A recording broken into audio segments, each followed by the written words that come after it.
Para pemirsa dan mahasiswa perkuliahan Universitas Terbuka yang saya hormati, kita bertemu kembali dalam perkuliahan khususnya terkait dengan reformasi administrasi. Pada masa atau section ini, pada kesempatan ini, saya akan menceritakan mengenai strategi dan implementasi reformasi birokrasi di Indonesia. Tentu dengan mempelajari apa yang sudah dilakukan di beberapa negara tetangga maupun beberapa negara baik di Amerika, di Eropa, di Australia, serta beberapa negara di Asia. Para pemirsa dan mahasiswa, berbagai negara telah melakukan upaya-upaya untuk melakukan reformasi birokrasi di negara yang bersangkutan. Untuk kasus negara-negara Asia, mungkin kita bisa belajar apakah itu di Malaysia atau di Singapura atau di Cina dan juga di Korea serta di Jepang. Karena hanya dengan mempelajari berbagai perubahan yang dilakukan oleh negara-negara tersebut, kita bisa mengambil hikmah, mengambil pelajaran untuk bisa diterapkan di Indonesia. Saya akan jelaskan pada kesempatan ini 3 hal. Jadi yang pertama, apa yang dilakukan oleh negara-negara tetangga kita di dalam melakukan reformasi administrasi, apa yang kita susun sekarang ini dalam strategi dan implementasi reformasi birokrasi di Indonesia, serta apa masalah-masalah yang kita hadapi di dalam melakukan reformasi birokrasi tersebut. Kita mulai dengan menjelaskan bagaimana reformasi administrasi yang terjadi di negara-negara Asia, yaitu di Korea dan di Cina. Negara yang saat ini sedang menjadi macan ekonomi Asia karena pertumbuhan ekonomi yang sangat pesat. Kalau kita kembali kepada kasus negara-negara Asia ini, maka kita bisa sampaikan tidak ada kemajuan ekonomi suatu negara tanpa kemampuan untuk melakukan perombakan, perubahan di dalam birokrasinya. Karena apa? Karena birokrasilah yang menggerakkan pertumbuhan ekonomi pada tingkat mikro, yang menggerakkan sektor real, memberdayakan masyarakat, memberikan iklim yang kondusif bagi tumbuhnya investasi di satu negara.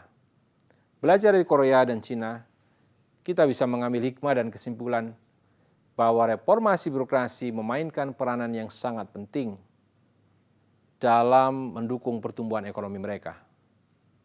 Kasus Korea misalnya, pada masa tahun 1983 dimulailah sebuah reformasi yang terstruktur berkelanjutan di bawah kepemimpinan Presiden Roh Tae-woo. Pada masa itu, Korea memulai dengan deregulasi dan simplifikasi terhadap berbagai peraturan perundang-undangan yang tidak kondusif dalam pertumbuhan ekonomi mereka, yaitu melakukan deregulasi, pengaturan kembali, memotong berbagai peraturan perundang-undangan yang tidak kondusif, dan mensimplifikasi lebih dari 172 peraturan perundang-undangan. Sebenarnya kondisi ini juga kita alami di Indonesia. Banyak sekali peraturan perundang-undangan yang tidak harmonis, tumpang tindih, baik secara vertikal maupun secara horizontal. Yang kedua, reformasi birokrasi yang dimulai di Korea juga dilakukan dengan melakukan restrukturisasi pemerintah pusat, mengatur dan menata kembali kementerian dan lembaga yang ada di pemerintah pusat, serta mengurangi jumlah kementerian yang ada. Pada saat itu juga dilakukan reformasi terhadap prosedur administrasi pemerintahan, bagaimana pejabat membuat keputusan dan tindakan administrasi pemerintahan secara lebih transparan, secara lebih akuntabel. Pada masa itu juga diperkenalkan upaya-upaya untuk menegakkan integritas dan moralitas dari para pegawai negeri dengan mengawasi harta dan kekayaan dari pegawai negeri sipil, membatasi dan mengawasi hadiah-hadiah yang diterima oleh pegawai negeri sipil dari masyarakat, ya, serta melarang keras para pegawainya untuk menerima gratifikasi, menerima suap, ya, jadi upaya untuk pemberantasan korupsi dengan membangun sistem yang baik agar pegawai negeri sipil tidak lagi melakukan kebiasaan-kebiasaan lama di dalam interaksinya dengan masyarakat. Dan ini diterapkan melalui perubahan sistem yang cukup radikal untuk mengurangi perilaku-perilaku negatif aparat terhadap masyarakat. Pada tahun 1998 sampai 2003, Kim Dae-jung, Presiden Korea, memperkenalkan rencana agresif untuk mengurangi sektor publik ya, dengan mengurangi pegawai negara sebanyak 19% antara 98 sampai tahun 2000. Jadi kita bayangkan betapa radikalnya pemerintah Korea mengurangi jumlah pegawai yang tidak kompeten untuk mengurangi beban anggaran belanja pegawai yang begitu tinggi pada masa itu. Jadi targetnya dua, mengurangi pegawai-pegawai yang tidak kompeten sampai 19%, lalu mengurangi juga biaya-biaya negara yang tidak diperlukan untuk membayar para pegawai yang memang tidak memiliki kompetensi untuk menyelenggarakan urusan-urusan pemerintahan tersebut. Pada tahun 1996, Korea juga memperkenalkan Administrative Procedure Act, yaitu reformasi prosedur penyelenggaraan pemerintahan sebagai basis untuk mengatur bagaimana seorang pejabat membuat keputusan dan tindakan administrasi pemerintahan. Hal ini dimaksudkan untuk mengurangi penyalahgunaan wewenang oleh para pejabat, juga mengatur tindakan-tindakan diskresi, ya, tindakan-tindakan yang seringkali menyebabkan penyalahgunaan wewenang di dalam pemerintahan. Lalu pengisian jabatan di dalam kementerian dan lembaga pemerintah pun dilakukan secara terbuka untuk meningkatkan kompetisi dan kompetensi di antara para pegawai negeri sipil mereka. Dibukanya jabatan-jabatan ini dalam proses pengisiannya memungkinkan orang-orang terbaik untuk melamar jabatan, berkompetisi satu sama lain, dan bagi pemerintah untuk memperoleh orang terbaik yang duduk di dalam jabatan tersebut. Demikian juga rotasi jabatan antar kementerian untuk meningkatkan kolaborasi dan transparansi administrasi. Pada umumnya, sistem birokrasi di negara-negara berkembang selalu memiliki persoalan yang sama, yaitu ego sektoral, ego kementerian dan lembaga. Dengan cara memberikan kesempatan rotasi jabatan antar kementerian dan antar lembaga, maka para pegawai negeri sipil bisa mengurangi ego sektoral yang saat ini terjadi, silo mentality, mentalitas terkotak-kotak yang sering kali terjadi menjadi mentalitas bersama, saling bekerjasama, saling berkolaborasi untuk menyelenggarakan urusan-urusan pemerintahan. Jadi pada masa itu orang bisa masuk suatu kementerian tapi bisa pindah kepada kementerian yang lain, bisa lagi pindah pada kementerian berikutnya, dan akhirnya bisa kembali lagi kepada kementerian semula. Dengan cara ini, Korea mendapatkan satu sistem birokrasi yang memungkinkan orang saling belajar di antara satu kementerian dengan kementerian lain dan mengurangi mentalitas yang terkotak-kotak, mentalitas ego sektoral yang terjadi dalam birokrasi mereka. Demikian juga pada tahun 2003, Civil Service Commission Korea atau Komisi Aparatur Sipil Korea membentuk sistem pengisian jabatan secara terbuka dan memungkinkan pihak swasta untuk bisa berkompetisi. Pada saat ini, lebih dari 31% posisi jabatan-jabatan birokrasi di Korea bisa diisi oleh orang-orang swasta. Lebih dari 140 posisi ditawarkan untuk dibuka secara terbuka, termasuk 20% posisi untuk direktur juga dibuka ya untuk sektor swasta masuk ke dalam sektor publik. Dengan cara ini akan tumbuh kultur yang baru, budaya yang baru yang terbentuk di dalam birokrasi dengan mempelajari apa yang terjadi di sektor swasta. Sehingga muncullah budaya kompetisi di dalam sektor publik ya, dengan masuknya orang-orang swasta di beberapa posisi di dalam birokrasi.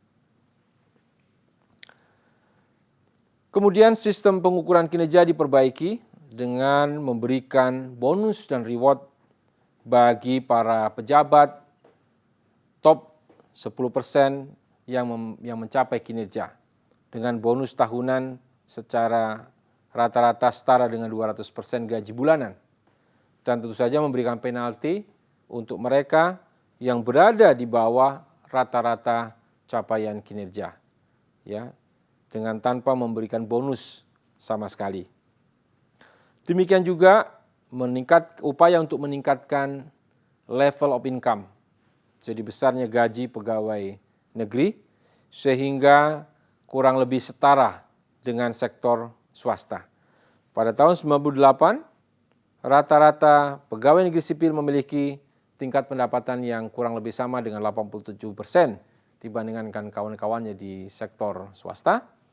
Dan pada tahun 2003 itu sudah mencapai 95,5% dibandingkan dengan tingkat penghasilan yang diterima oleh sektor swasta.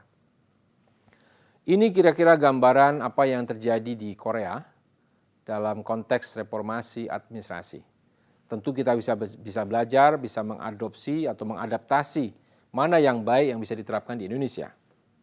Demikian juga apa yang kita pelajari dari Cina, karena Cina sekarang ini menjadi negara dengan tingkat pertumbuhan ekonomi yang tinggi di Asia maupun di dunia. Kita patut belajar bagaimana Cina melakukan reformasi administrasi untuk mendukung pertumbuhan ekonomi mereka. Ini dimulai pada komitmen Deng Xiaoping, pemimpin Cina, untuk mendorong reformasi birokrasi.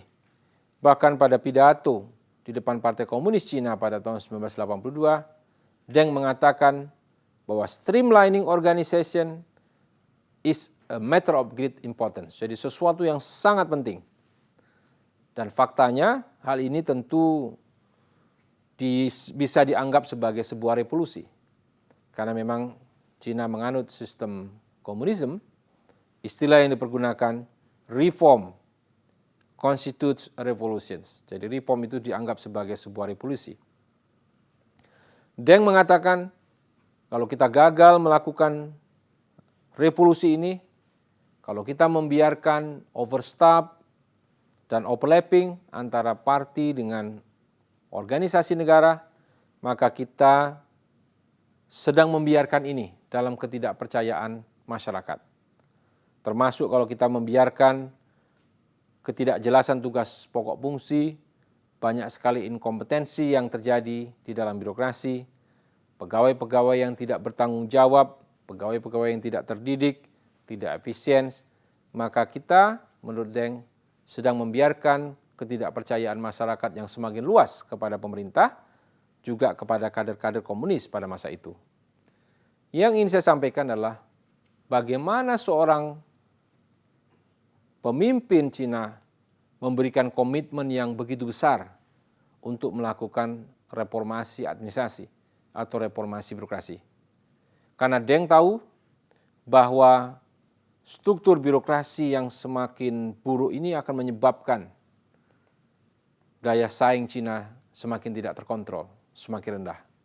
Nah, karena itulah pernyataan Deng ini dianggap sebagai salah satu sumber inspirasi bagi perubahan-perubahan dan reformasi administrasi di Cina berikutnya.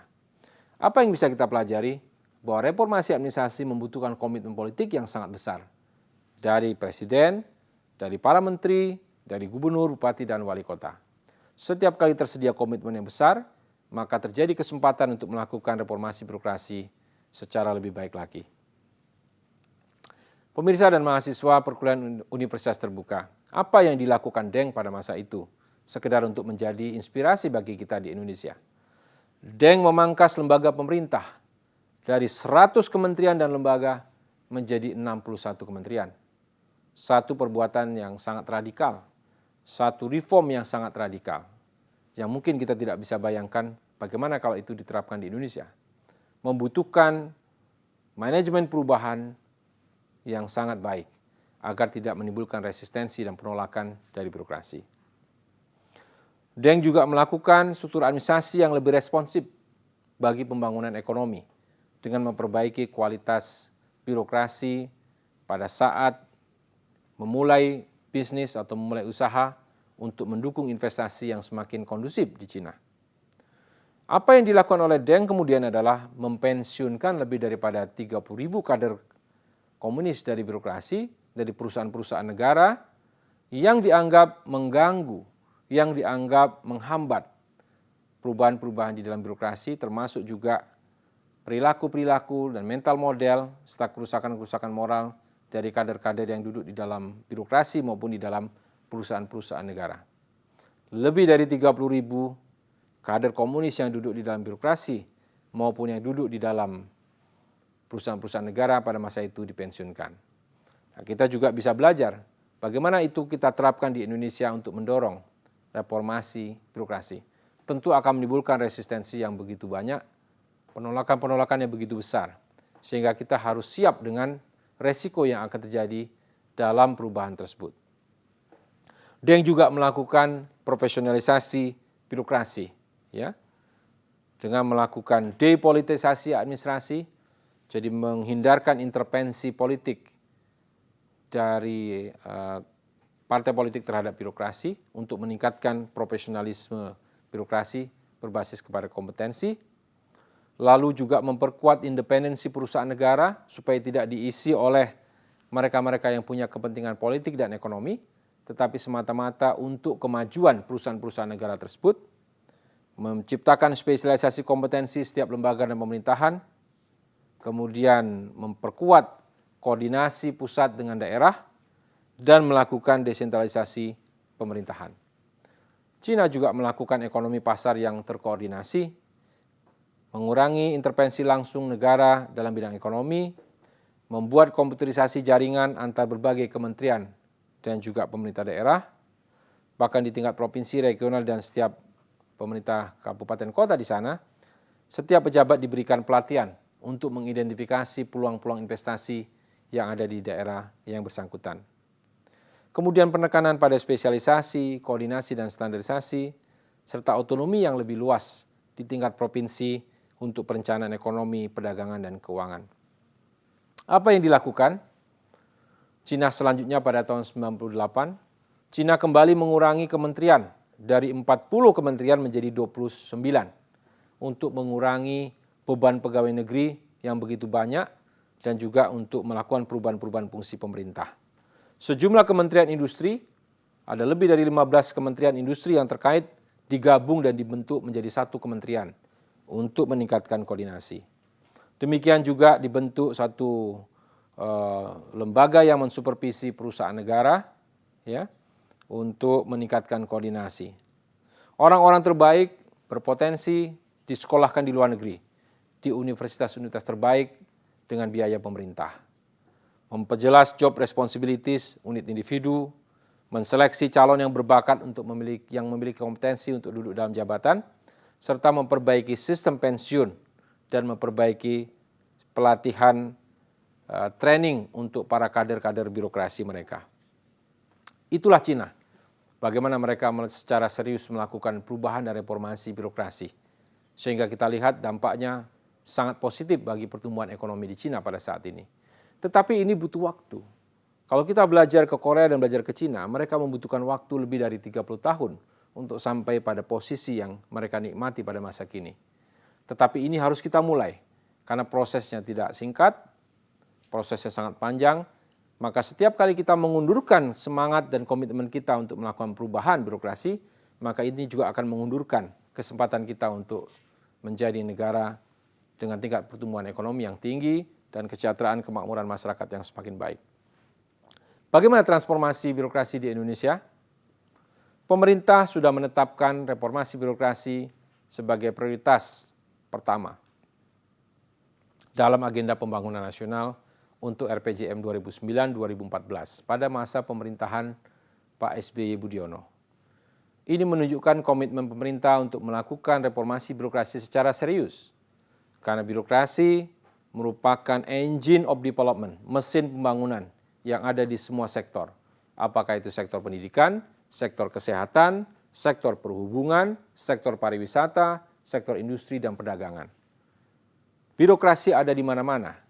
Kalau kita tidak melakukan perubahan, maka semua sektor pembangunan yang kita cita-citakan sesuai dengan target pembangunan tidak akan mungkin bisa tercapai. Karena itu, pemerintah menginginkan ada satu perubahan pergerakan dari rule-based birokrasi yaitu birokrasi yang berorientasi hanya sekedar pada pemenuhan peraturan perundang-undangan, kepada satu visi atau satu birokrasi yang berbasis kepada visi dan kinerja, yaitu visions and performance-based birokrasi. Birokrasi yang berorientasi pada pencapaian kinerja, apakah itu kinerja organisasi atau kinerja individu. Lalu kita berharap pada masanya nanti, pada tahun 2025, kita menginginkan birokrasi Indonesia adalah birokrasi yang berkelas dunia. Birokrasi yang kita cirikan sebagai dynamics birokrasi. Birokrasi yang dinamis. Birokrasi yang ada pada saat ini di level negara-negara tetangga seperti Singapura. Mungkin kita pada saat ini ketinggalan jauh dengan Singapura, dengan Malaysia. Tetapi dengan keseriusan kita bisa mengejar ketertinggalan ini paling tidak pada kurang lebih sekitar 10 tahun yang akan datang. Kita berharap dengan program yang serius kita bisa mencapai level apa yang sudah dicapai oleh Singapura dan Malaysia pada masa kini. Para pemirsa dan mahasiswa perkuliahan Universitas Terbuka yang saya hormati, kita menetapkan satu perubahan atau transformasi bidang kebijakan dan manajemen SDM sebagai pengungkit terpenting, sebagai aspek perubahan terpenting di dalam birokrasi kita, yaitu merubah aparatur sipil negara dari closed career system kepada open career system menuju kepada open system. Apa yang saya maksudkan closed career system?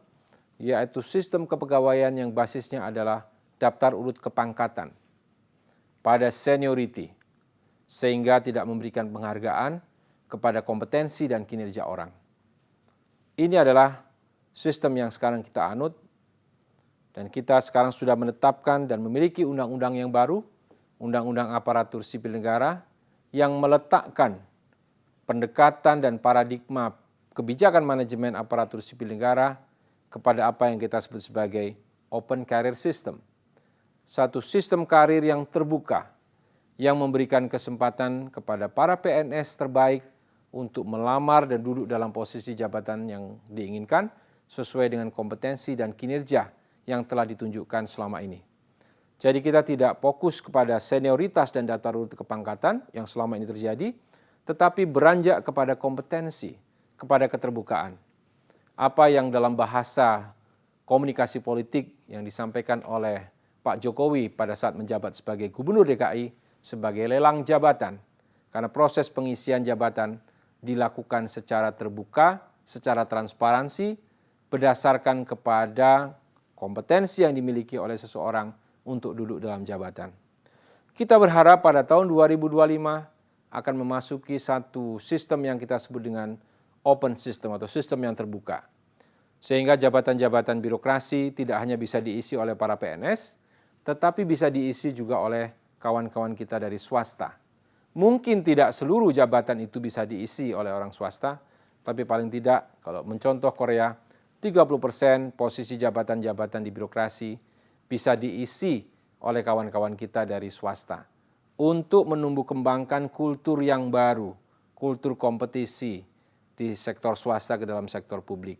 Sehingga terjadi kompetisi yang benar-benar fair, kompetisi yang sangat terbuka, kompetisi yang berbasis kepada kompetensi. Sehingga praktek-praktek pengisian jabatan yang selama ini dipenuhi oleh praktek afiliasi politik, afiliasi kekerabatan, kekeluargaan, maupun afiliasi kedaerahan bisa kita putuskan ya untuk menghasilkan tentu orang yang kompeten yang duduk di dalam jabatannya. Mungkin ini membutuhkan waktu karena tidak setiap pegawai negeri sipil siap untuk berkompetensi, untuk berkompetisi. Karena itu memang kita perkirakan mungkin dalam waktu 10 tahun yang akan datang. Jadi 10 tahun ini kita perbaiki sistem, kita pindah dari closed career system kepada open career system, di mana kompetisi itu akan dilakukan oleh pegawai negeri sipil yang memenuhi syarat-syarat jabatan dan kompetensi. Baru nanti 10 tahun yang akan datang, kita akan pindah kepada open system. Demikian pula pendekatan kebijakan dan manajemen aparatur sipil negara akan kita pindahkan dari sekedar administrasi kepegawaian, sekedar catat-mencatat biodata kepegawaian kepada Integrated Human Resource Management System, kepada sistem kepegawaian atau human resources berbasis kepada kompetensi yang terintegrasi. Jadi di sana di dalam sistem informasi akan kita masukkan kompetensi yang dimiliki, pendidikan dan pelatihan yang sudah diikuti, kinerja pegawai yang sudah dicapai, ya sehingga kalau kita membutuhkan posisi-posisi jabatan tertentu untuk diduduki, kita sudah memiliki database siapa saja yang bisa duduk pada jabatan tersebut untuk bisa dikompetisikan. Sehingga akhirnya kita menuju kepada apa yang disebut sebagai human capital development, yaitu pembangunan potensi human capital dari pegawai negeri sipil kita. Nah, kita ingin pindah dari menganggap pegawai negeri sipil itu sebagai beban negara, menjadikannya pegawai negeri sipil sebagai aset negara, sebagai potensi human capital yang harus kita kembangkan terus-menerus. Reformasi birokrasi ini yang sudah kita tetapkan pada tahun 2010 dengan Grand Design Reformasi Birokrasi sampai pada tahun 2025 dengan Perpres 81 pada tahun 2010, kita inginkan birokrasi yang bebas dari KKN, birokrasi yang akuntabel dan berkinerja, serta birokrasi yang memberikan pelayanan publik yang excellence, yang berkualitas kepada masyarakat. Ini bisa kita capai paling tidak dengan 4 tahapan. Bagaimana meningkatkan efisiensi dan efektivitas pemerintahan, bagaimana membangun pemerintahan yang terbuka, berbasis kepada teknologi informasi dan komunikasi, menciptakan SDM aparatur yang kompeten dan kompetitif, serta menciptakan pemerintahan yang melayani dan partisipatif. Pemerintah sudah menetapkan kerangka makro dan kerangka mikro.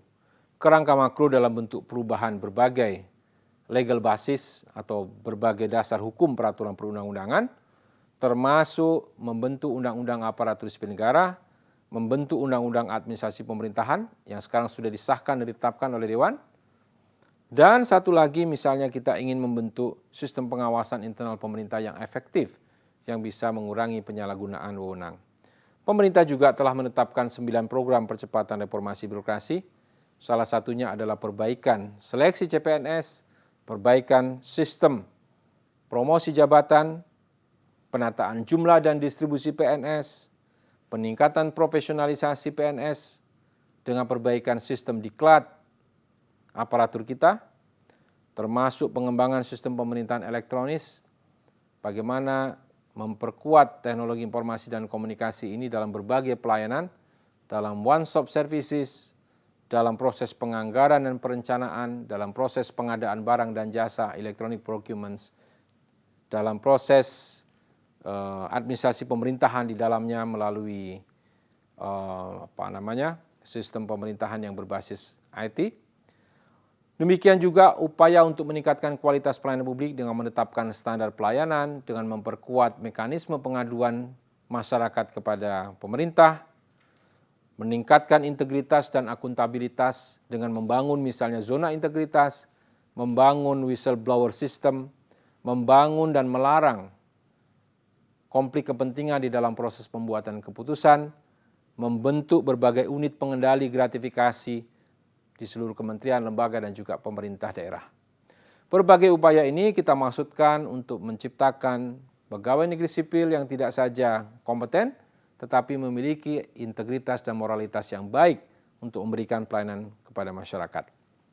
Pemerintah juga sedang merevisi peraturan pemerintah yang menjadi dasar untuk sistem penggajian dan sistem kompensasi. Kita berharap bahwa kompensasi bagi pegawai negeri sipil ke depan akan semakin baik, berbasis kepada beban kerja, tanggung jawab jabatan, resiko pekerjaan, juga berbasis kepada capaian kinerja organisasi dan capaian kinerja individu. Sehingga setiap orang dapat dibedakan dari sifat posisi jabatan dan capaian kinerjanya. Semua orang memiliki penghasilan sesuai dengan capaian kinerja, sesuai dengan tanggung jawab dan risiko pekerjaan yang dilakukannya.